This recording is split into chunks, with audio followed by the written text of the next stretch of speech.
So Kevin O'Leary can be very condescending. He can really be an absolute asshole when he chooses to. And in this clip, we're going to see Bakari Sellers, who has just had enough of it, almost to the point that he swears at Kevin O'Leary live on air. And Abby Phillip has to stop the panel and offer some pushback. Although I may say it's more pushback than she offers Scott Jennings when he threatened Adam Mockler. As usual, let's watch this clip in full and make sure you watch it towards the end, because that is where the friction occurs. Let's get into it. Spreading a battle over redistricting that is playing out at the Supreme Court as Republicans and Democrats try to gain an edge in November's midterm elections. Today, the court's conservative majority cleared the way for Alabama to use a new congressional map that would eliminate a district currently held by a black Democrat. The Supreme Court offered no explanation in its order, which tosses out a lower court decision that blocked the use of that 2023 map. But Justice Sonia Sotomayor joined the court's other two liberals and said that the order was inappropriate and that it will cause confusion as voters head into the polls in the next week's election. The decision hands yet another victory to Republicans just days after Virginia's Supreme Court struck down a measure that would have allowed Democrats to redraw congressional maps in their favor. Virginia Democrats are now asking the Supreme Court to reinstate that map. That seems like a bit of a Hail Mary pass there on the part of Virginia Democrats. But the broader issue is that, especially when you look at what's happening in Alabama, there's already voting underway in that state. They are planning to toss out that map, go with a new map that favors Republicans, eliminates a district. And then you have the President Trump, sending a message to South Carolina, your home state, Bakari, saying the South Carolina State Senate has a big vote tomorrow on redistricting. He says Republicans be bold and courageous, just like the Republicans of the great state of Tennessee were last week. Move the U.S. House primaries to August. Leave the rest on the same schedule. Everything will be fine. Get it done. So we're going beyond new maps here. Now we're tinkering with the calendar. People are voting. Maybe those votes get thrown out. It's chaos. I mean, not only is it chaos, but you're literally throwing out votes, as you said. I mean, I watched 60 Minutes with Governor Landry from Louisiana throwing out votes, and he chuckled about it. In South Carolina, people have already voted from overseas, and you chuckle about it.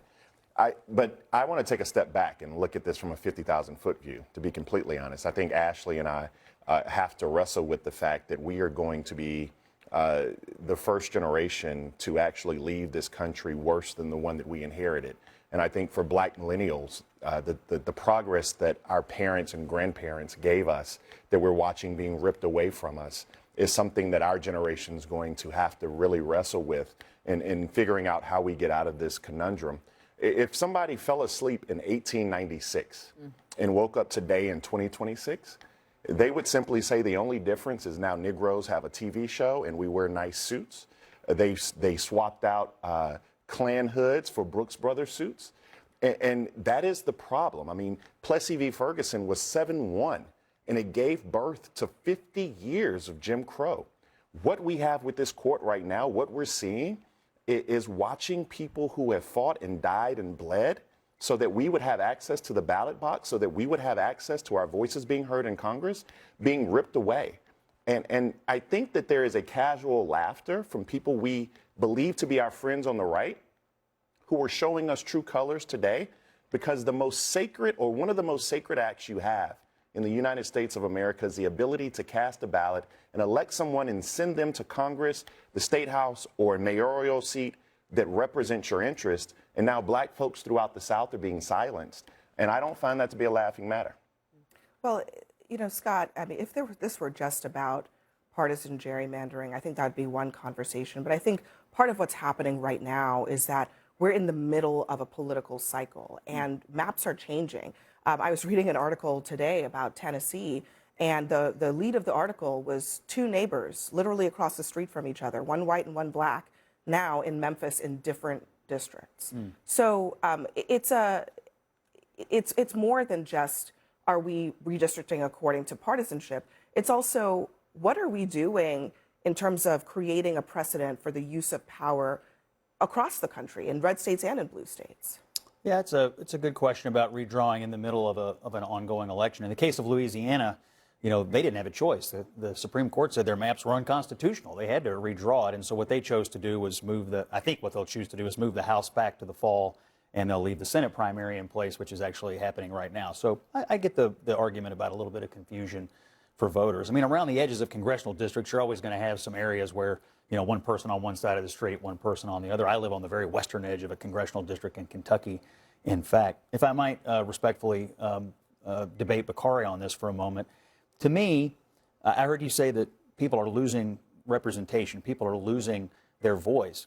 No voter has lost their voice at all. No one's been disenfranchised. Every voter in America before these court rulings could go cast a ballot this November, and every voter in America, white, black, or otherwise, can go cast a ballot right now. The lines may be changing, but every voter still has the same amount of voting power, one vote, that they had. It's just that this Supreme Court said your race doesn't necessarily have to dictate your political identity. The fact that you're an American citizen and your franchise gives you one vote, that is your political identity. And it is incumbent upon both parties, Republicans and Democrats, to run people who speak not to just one constituency, but all American interests. To me, that's how the November election should be run. Yeah, please. Go ahead, Ashley.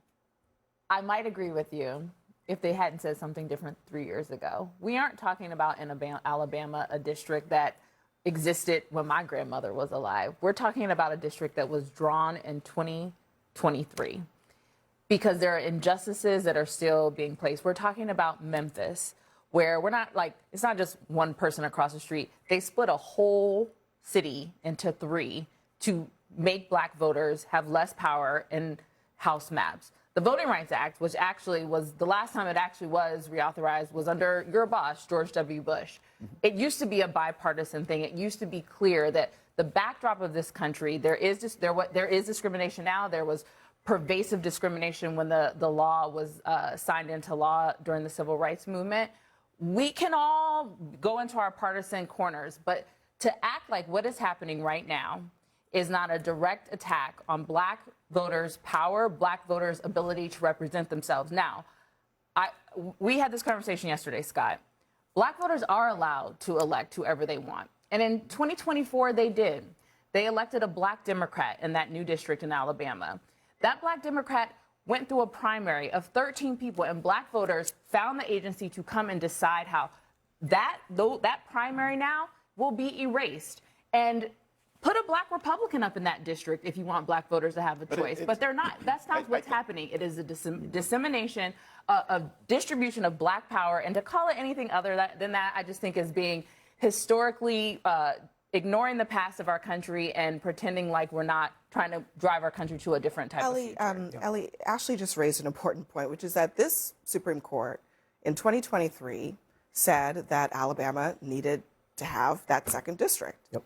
And they did so on the basis of Section 2 of the Voting Rights Act. Let me just read a part of the ruling. This was written by the Chief Justice John Roberts. He says, we held over 40 years ago that even Section 1 of the 15th Amendment prohibits only purposeful discrimination. The prior decisions of this court foreclose any argument that Congress may not, pursuant to Section 2 of the 15th Amendment, outlaw voting practices that are discriminatory in effect. Okay. Discriminatory in effect. So now they're saying the exact opposite, and they didn't even bother to explain the contradiction in their decision today. Yeah, the whole world of politics and voting is changing really quick, to your point, Bakari.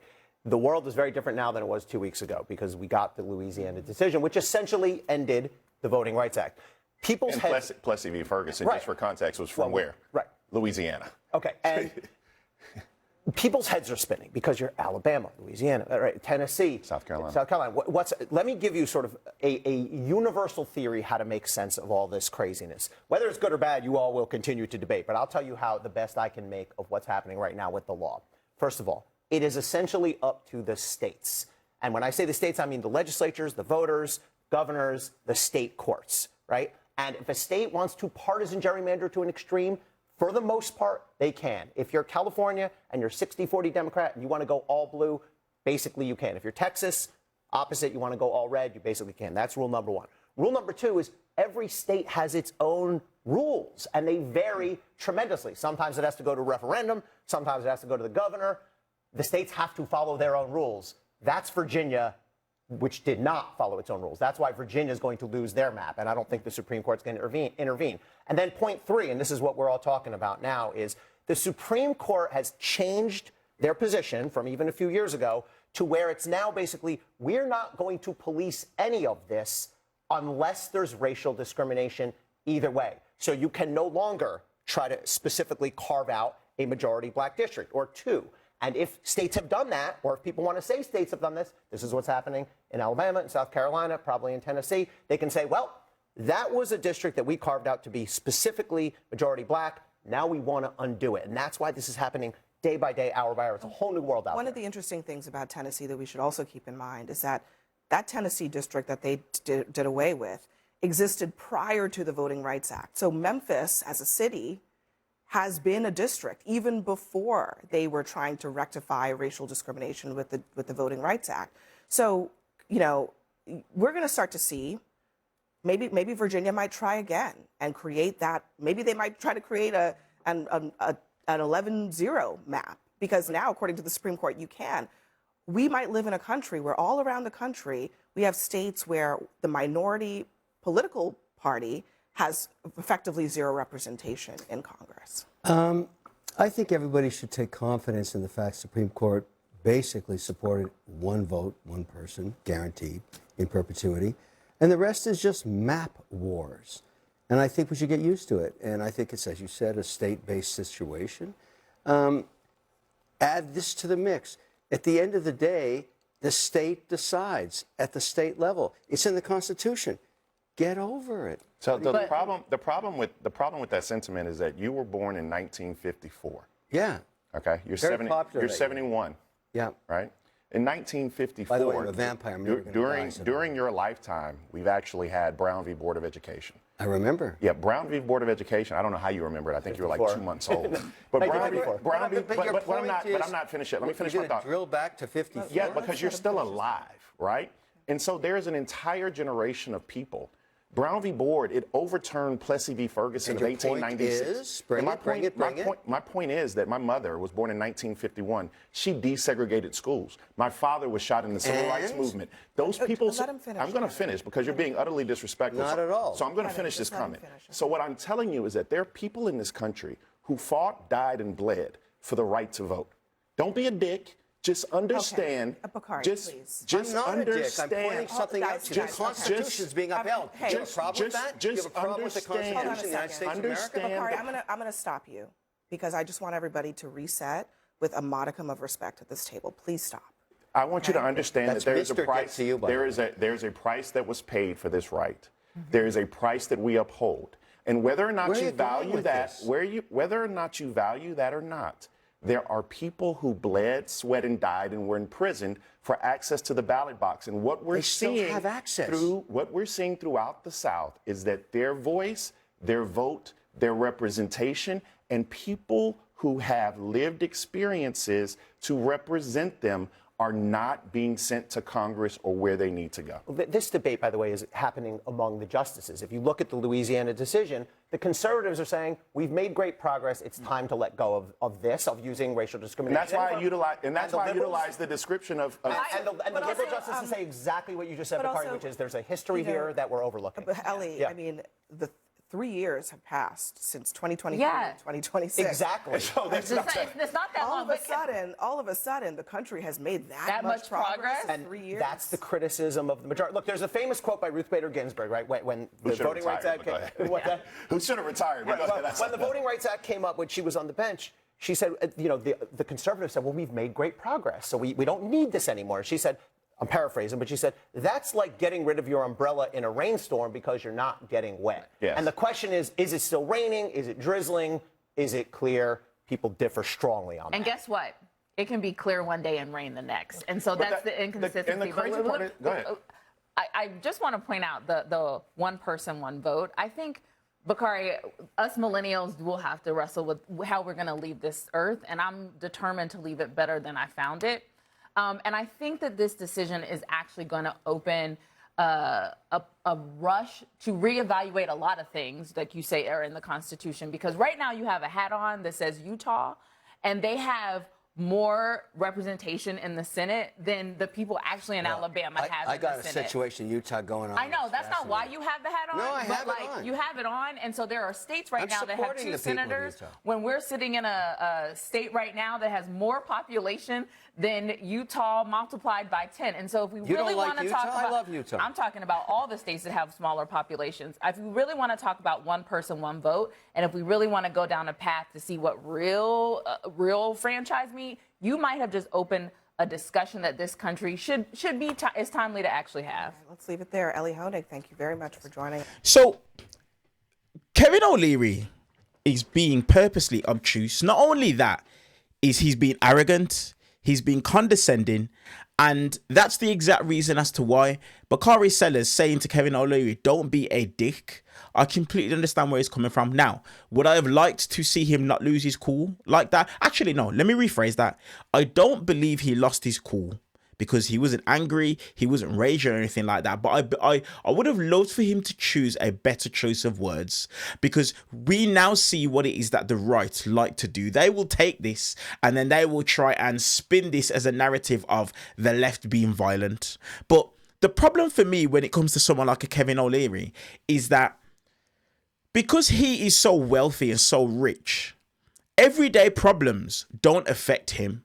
And the fact that he was kept questioning, and your point is, get to it, where are you going with this? It's so disrespectful, especially when you're talking about something that means a lot to someone like race, like desegregation, like disenfranchising a certain community. When you're speaking to somebody about topics such as that, the need to be condescending, obtuse, disrespectful, it's not necessary. But he knows exactly what it is that he's doing. And that right there is just a perfect example of why guardrails like the Voting Rights Act are relevant, because you still have people that are in positions of power like a Kevin O'Leary. Remember, this is a billionaire who runs massive companies, who, when it comes to discussing things that affect a certain community, look how disrespectful he is. And the reason as to why he can be so disrespectful about it is because he knows that the Commander-in-Chief, Donald Trump, and the Commander-in-Chief's base, MAGA, they will love you for it, and there will be absolutely no consequences for it. None. Let me ask you guys a question. Imagine if it was a Jewish individual that was sitting at that table and they were talking and discussing about something that affected the Jewish community. Do you believe Kevin O'Leary would have been acting the same way? Do you believe Kevin O'Leary would be saying, and your point is, get to the point? Do you believe? I know he wouldn't. And this is what the issue is. This is what the problem is, because of the fact that the Voting Rights Act is something that a lot of individuals like Kevin O'Leary look at, and even like a Scott Jennings, and they don't see it as a level of importance. They just disregard it, and that's how it is that they choose to speak about it. Honestly, it's embarrassing. But one thing I will say is this. It's actually sad from the outside looking in to see what is happening within the United States of America. The Supreme Court is so compromised. It's just another extension of the Republican Party, and they're willing to do whatever it is that Donald Trump wants them to do. And it's sad. It really is sad, because what that means is that only one party at the highest level is being represented in the courts, and another party are just being completely disrespected and put aside. Let me know your guys' thoughts on this exchange from Bakari Sellers and Kevin O'Leary in the comment section below. As usual, hit the subscribe button, hype up the video if you get any value from it, and turn on the bell notification and give the video a thumbs up. Appreciate you guys, and I will see you guys in the next clip.